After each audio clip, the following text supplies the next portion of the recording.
If a man walks for 20 kilometre in a direction 60 degree north of east. सबसे पहले तो हम देखते हैं कि भाई नॉर्थ ऑफ ईस्ट का मतलब क्या है। तो देखो, ये हमारे हिसाब जो हमने बताया था, ये है ईस्ट, ये है नॉर्थ, और 20 किलोमीटर ये चलता है 60 डिग्री नॉर्थ ऑफ ईस्ट। पूछ रहा है कि then find displacement in the direction of east. ये बेसिकली जानना चाह रहा है कि इसका कंपोनेंट अलोंग ईस्ट कितना है। ये अलग तरीके से कंपोनेंट की बात कर रहा है। तो आपको पता है कि इसका कंपोनेंट, मान लिया मैंने एक्स लिखा है, यदि ये एक्स एक्सिस माना मैंने, तो जैसा कि मैंने पिछले कंपोनेंट के लिए एक्सप्लेनेशन दिया था, तो ये 20 cos 60 डिग्री हो जाएगा, यानी कि 20 इंटू 1/2, यानी कि 10 न्यूटन। देखते हैं next question. Component of a vector resolve करना है यूनिट वेक्टर के हिसाब से। तो चलो करते हैं। जो पहला वेक्टर है उसको हम देखते हैं, 20 metre 60 degree north of east. अब ये बड़ा आसान है, क्योंकि ऑलरेडी तुम लोग जानते हो कि कैसे करना होता है चीजों को, फिर भी मैंने ले लिया है कि एक बार रिवीजन जैसा हो जाएगा, और वापस यदि किसी को नहीं समझ में आया है वो तो वो समझ जाएगा। सो आप इसको लिखेंगे 20 cos of 60 degree i cap and plus 20 sine of 60 degree j cap, component के मुताबिक।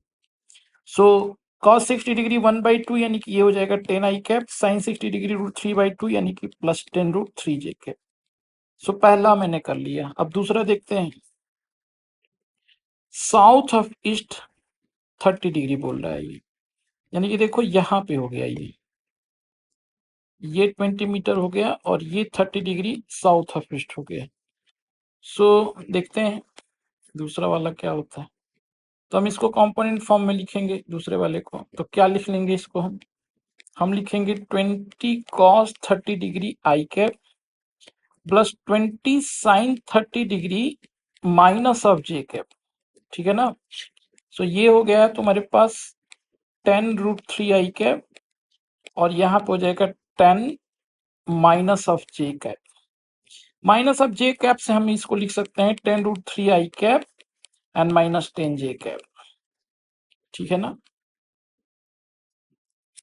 Next 20 √2 metre 30 degree south of east. तो अगेन बना लो इसको।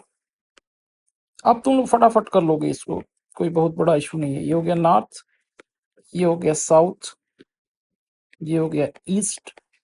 साउथ ऑफ ईस्ट का मतलब क्या हुआ, ये वाला एंगल जो है 30 डिग्री है। सो बच्चों इसको कर लोगे आप।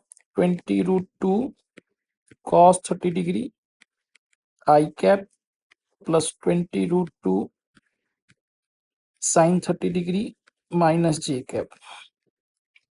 वैल्यूज डाल दो। तो वैल्यू डालोगे तो पहला वाला हो जाएगा 20 √2 into √3/2 I cap and minus 20 √2 into 1/2 J cap.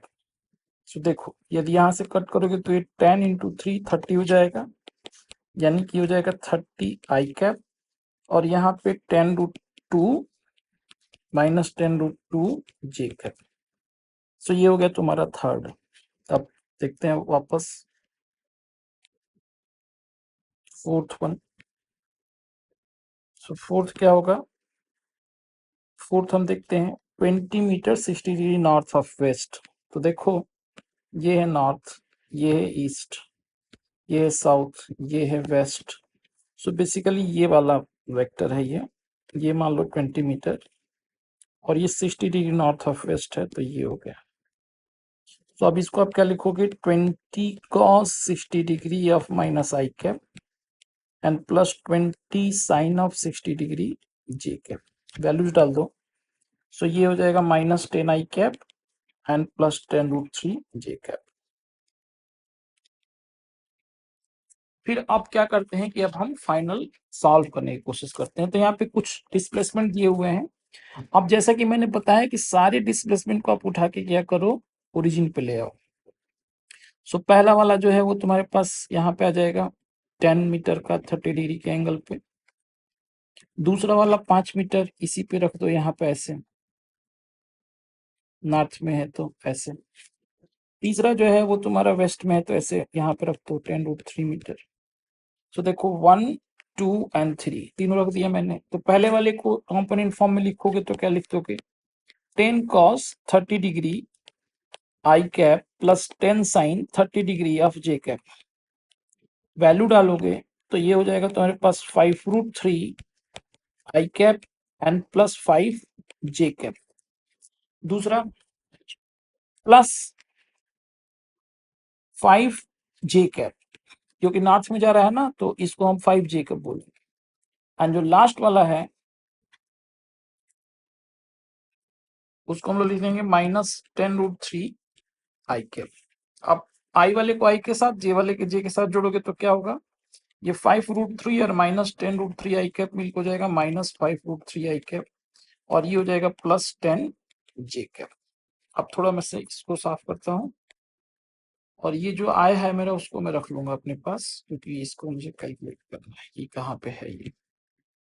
तो देखो ये आया है तुम्हारे रिजल्ट में -5√3 i cap and +10 J cap. तो ये देखो कहाँ पे आ रहा है, यदि ध्यान दो तो ये आ रहा है तुम्हारा सेकेंड क्वाड्रेंट में यहाँ पे, ठीक है ना। और ये है तुम्हारा नॉर्थ, ये है तुम्हारा वेस्ट, तो नॉर्थ वेस्ट होगा। लेकिन एंगल क्या होगा, ये एंगल थीटा है। So tan theta equal to y/x, यानी कि 10/5√3, यानी कि theta equal to tan theta equal to 2/√3। ये वाली बात हुई। और इसका मैग्नीट्यूड कितना हो जाएगा, 5√3 का स्क्वायर यानी कि 25 इंटू 3 75 एंड प्लस 100 यानी कि 175 का रूट। 5 निकाल लो बाहर तो यहाँ पे बच जाएगा तुम्हारे पास 25 निकल गया, एक्चुअली 5 निकला तो 175 5√7। तो 5√7 metre at an angle of tan inverse 2/√3 north of west. क्या बोलोगे, नॉर्थ ऑफ वेस्ट।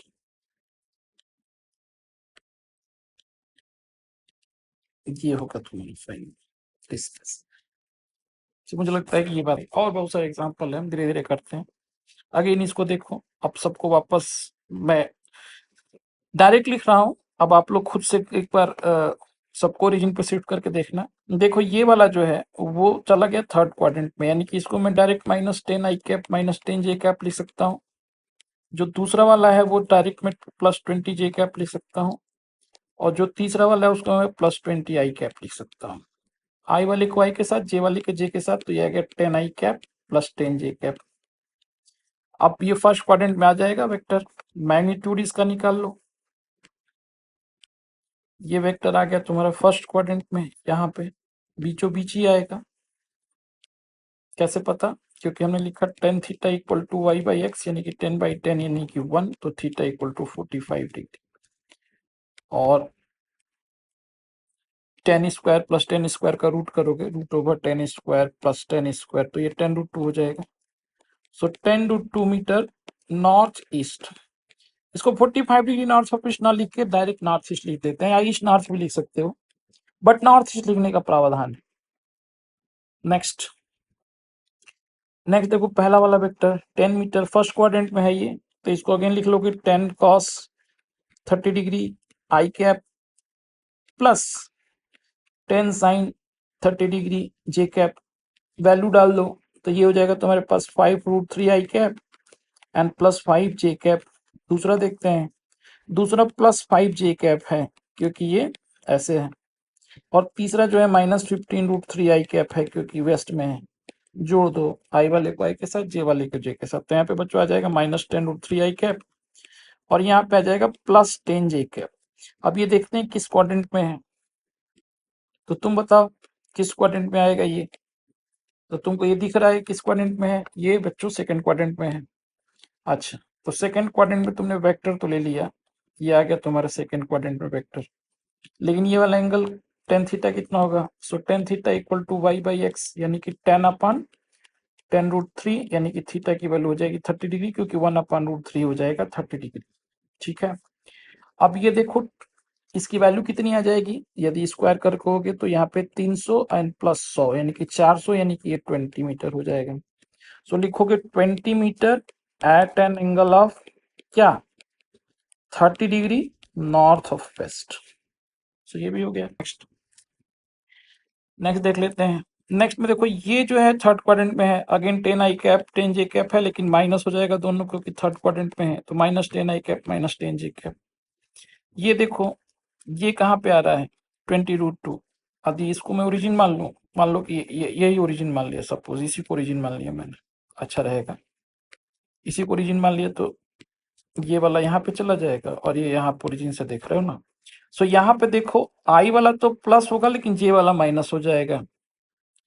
सो यहाँ पे तुम लिखोगे plus 20 i cap and minus 20 j cap, ठीक है ना। और फाइनली वो क्या कर रहा है, 40 मीटर जा रहा है ऐसे, कहाँ पे, जे में, तो प्लस 40 जे कैप जोड़ दो। तो जोड़ोगे तो यहाँ से क्या मिलने वाला है, 20 आई कैप प्लस है और वो माइनस 10 आई कैप था, तो ये हो जाएगा प्लस 10 आई कैप। और यहाँ पे माइनस 30 हो रही है 10 जे कैप। अगेन फर्स्ट क्वाड्रेंट में 10√2 मीटर नॉर्थ ईस्ट, जैसे कि हम पहले भी निकाल चुके हैं, इसको मैं निकाल नहीं रहा हूँ, तुम खुद से निकाल लेना या पीछे वाला सब क्वेश्चन देख लेना, यही आया था 10 i cap plus 10। Next question देखते हैं। A particle moves 10 metre due east, दिया ही है ड्यू ईस्ट यानी कि 10 आई कैप हो गया। दूसरा दे दिया है ड्यू नॉर्थ यानी कि plus 10 J cap and 20√2 metre in direction south west. बच्चों साउथ वेस्ट मतलब थर्ड क्वाड्रेंट, ये साउथ है ये वेस्ट है, और 20√2 है यानी कि 20 cos 45 degree and 20√2 sine 45 degree, तो ये बेसिकली आ जाएगा minus 20 i cap minus 20 j cap. जोड़ दो ना तो आएगा minus 10 i cap minus 10 J cap. अब इसको सॉल्व करने की भी जरूरत नहीं है, दिख रहा है कि ये साउथ वेस्ट में ही है, क्योंकि टेन थीटा तो 1 ही आ जाएगा यानी कि थीटा 45 डिग्री आ जाएगा, तो ये फाइनल भी यही होगा। मतलब इस चीज को जब ड्रा करोगे तो यही वाला होगा, और 10√2 इसका मैग्नीट्यूड हो जाएगा और एंगल इसका 45 डिग्री हो जाएगा, तो डायरेक्टली लिख दोगे 10√2 metre south west. Next, a man marks 20 metre 30 degree south of east, 20 metre due north and finally for 20√3 metre due west. तो 20 metre 30 degree south of east, इस चीज को देखते हैं। 20 metre 30 degree south of east, तो देखो ना ये वाली बात वो कर रहा है, 20 metre 30 degree south of east, तो बेसिकली ये हो जाएगा तुम्हारे पास 20 cos 30 degree i cap plus 20 sine 30 degree minus j cap.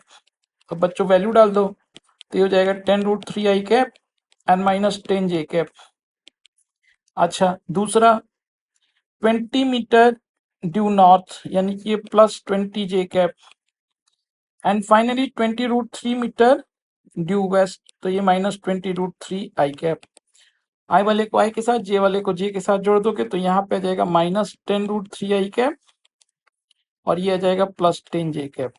अब बच्चों ये कहाँ पे गया, आई माइनस है और जे यानी कि ये बच्चा हो जाएगा यहाँ पे नॉर्थ वेस्ट में, ठीक है। डायरेक्शन वाई बाई एक्स करोगे तो टेन थीटा आ जाएगा, 10/10√3, तो ये थीटा की वैल्यू हो जाएगी 30 डिग्री और इसकी वैल्यू कितनी आ जाएगी 20 मीटर, क्योंकि ये 300 हो जाएगा और 100 हो जाएगा तो 400। तो क्या लिख लोगे finally 20 metre 20 metre at an angle of 30 degree north of west. This is your final. अब कुछ और क्वेश्चन छोटे छोटे कर लेते हैं। a plus b equal to c and a plus b equal to c, इसका मतलब क्या हुआ, ये मैग्नीट्यूड की बात कर रहा है और ये बोल रहा है कि a प्लस बी सी के बराबर है, तो क्या हो सकता है, तो कोई बात नहीं है।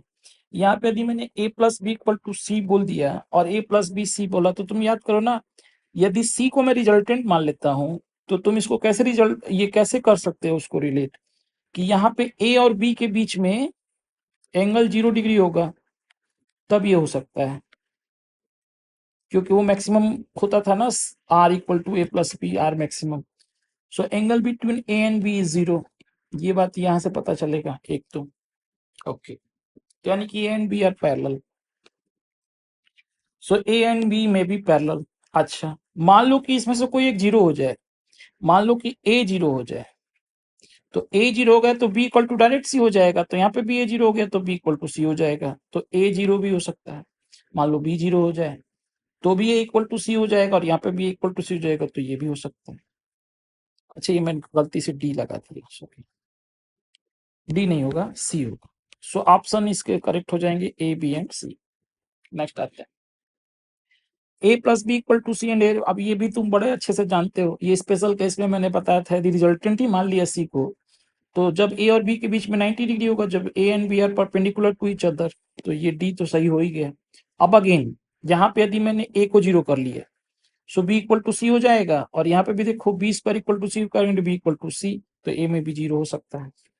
बी को भी जीरो कर लिया तो भी हो सकता है, तो अगेन ए बी डी हो जाएगा। अब देखो a plus b equal to a minus b possible, कब पॉसिबल होगा, बराबर ये कब होगा, ये दोनों तरफ से यदि ए को काट दो तो to B equal to zero, यानी कि B is a null vector. Null vector zero vector मैंने पढ़ाया नहीं था, लेकिन तुम जान लो कि जब कोई वेक्टर की वैल्यू जीरो हो जाती है, जब वो एक पॉइंट को बताता है, तो हम उसको नल वेक्टर बोलते हैं। जैसे मान लो कि a plus b equal to zero लिख दिया, तो जीरो कैसे लिखोगे, जीरो वेक्टर लिखना पड़ेगा, क्योंकि ये जो है वेक्टर है, तो लेफ्ट हैंड यदि वेक्टर है तो राइट हैंड भी वेक्टर होगा ना। जान लो कि ए और बी यदि एक दूसरे से अपोजिट डायरेक्शन में, दोनों को जोड़ दिया, तो ए प्लस बी जीरो होगा इस केस में।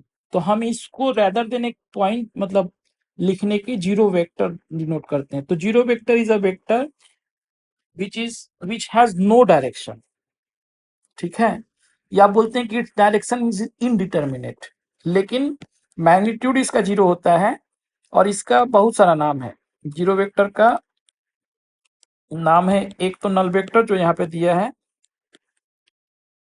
और इसका एक और नाम है वायर्ड वेक्टर, और इसका डायरेक्शन जो होता है वो इनडिटर्मिनेट होता है, इसका डायरेक्शन नहीं बताया जा सकता है, इनडिटर्मिनेट होता है, क्योंकि पॉइंट का कोई डायरेक्शन तो नहीं हो सकता है ना, पॉइंट का तो कुछ डायरेक्शन नहीं हो सकता, तो ए इज अ नल वेक्टर, ये सही हो गया। अब ये बोल रहा है कि ए and B are mutually perpendicular. अच्छा, a and B are mutually perpendicular होगा तो a plus b equal to a minus B का हमें पता नहीं चलेगा, ये हम नहीं बता सकते हैं। अच्छा, possible only B is a null vector. अच्छा, एक sorry sorry sorry, A is a null vector, यदि ए नल वेक्टर हो जाए तो B equal to minus B हो जाएगा, ये तो पॉसिबल होगा ही नहीं, तो पहला गलत हो गया, मैंने गलती से रख दिया था, ये एक्चुअली सी वाला सही है। दूसरा वाला भी गलत हो जाएगा, क्योंकि ए एंड बी यदि म्यूचुअली परपेंडिकुलर हो गए तो हम ऐसा नहीं बोल सकते हैं कि a plus b equal to a minus b. कैसे, मैं एक बार इसको बता देता हूँ, तो तुम्हें कंफ्यूजन हो जाएगा। मान लेते हैं कि ए और बी परपेंडिकुलर है, ऐसा मैं मान लेता हूँ। तो देखो ना, यदि ये ए वेक्टर है और ये मान लो कि बी वेक्टर है,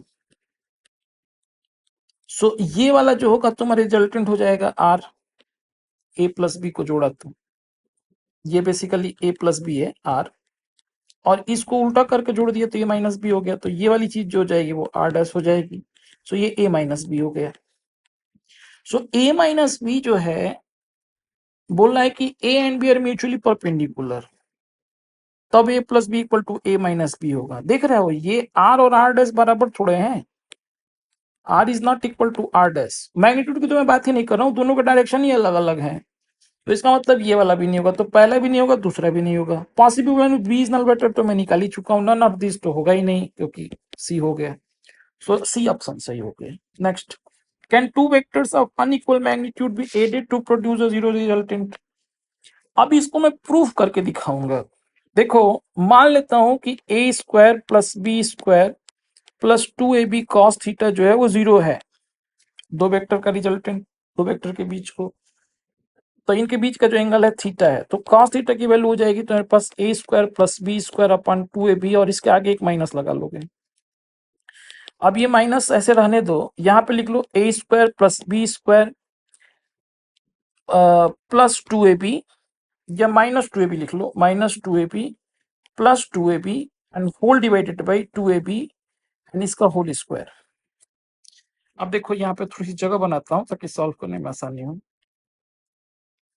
हाँ, ये जगह बन गई। अब यहाँ पे तुम्हें मिल गया कॉस थीटा इक्वल टू, ये जो चीज होगी माइनस ए माइनस बी का whole square whole divided by 2ab हो जाएगा, ये जो 2ab नीचे वाला है।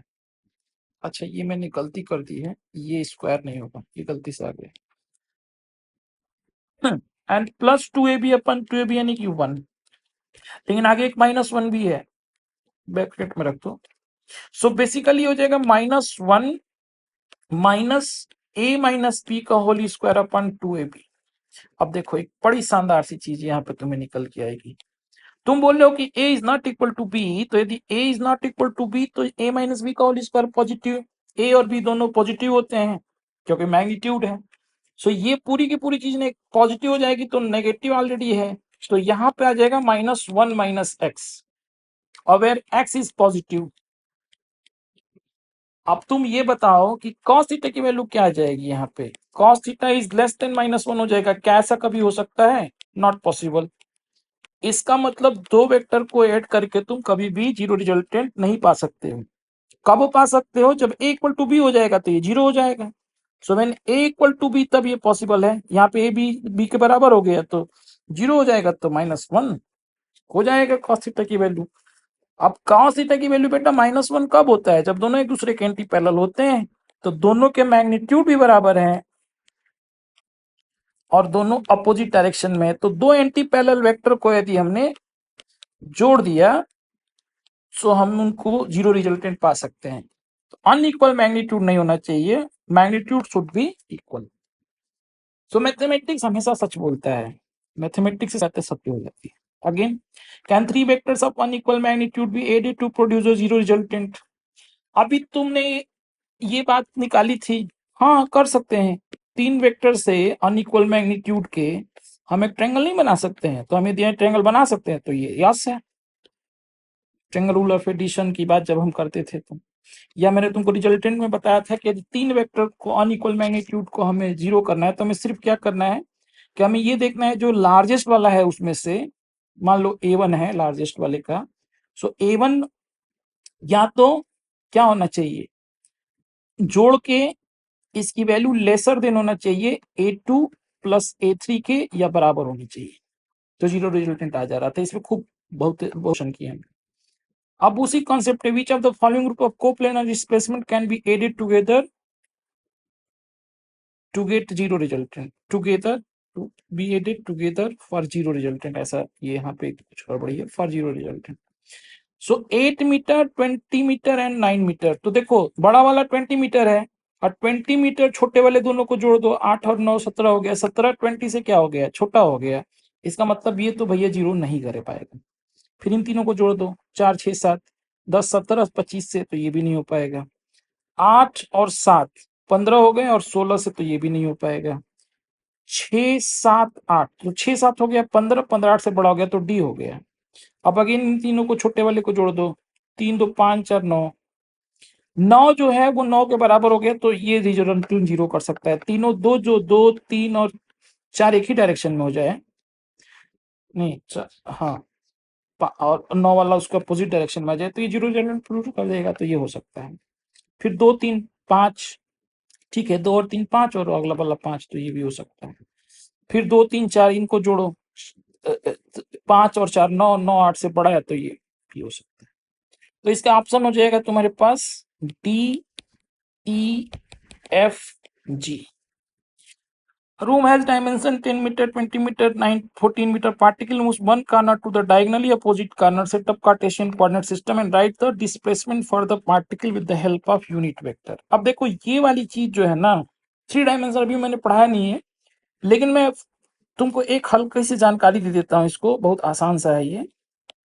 जैसा हम एक्स वाई को बोलते हैं ना, वो प्लेन में बोलते हैं, तो वैसे यदि स्पेस की बात करोगे ना तो वो एक्स वाई, वो क्या हो जाता है कि स्पेस वाली जब बात होती है तो वो स्पेस में इस तरह का हो जाता है, देखो ये बन गया, इस तरह की बात हो जाती है।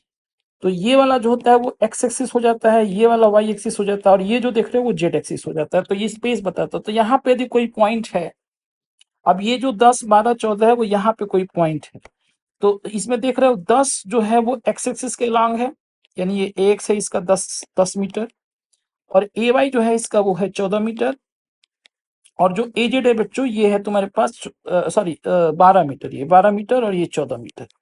सो हम इसको लिख सकते हैं 10 i cap plus 12 j cap and plus 14 k cap.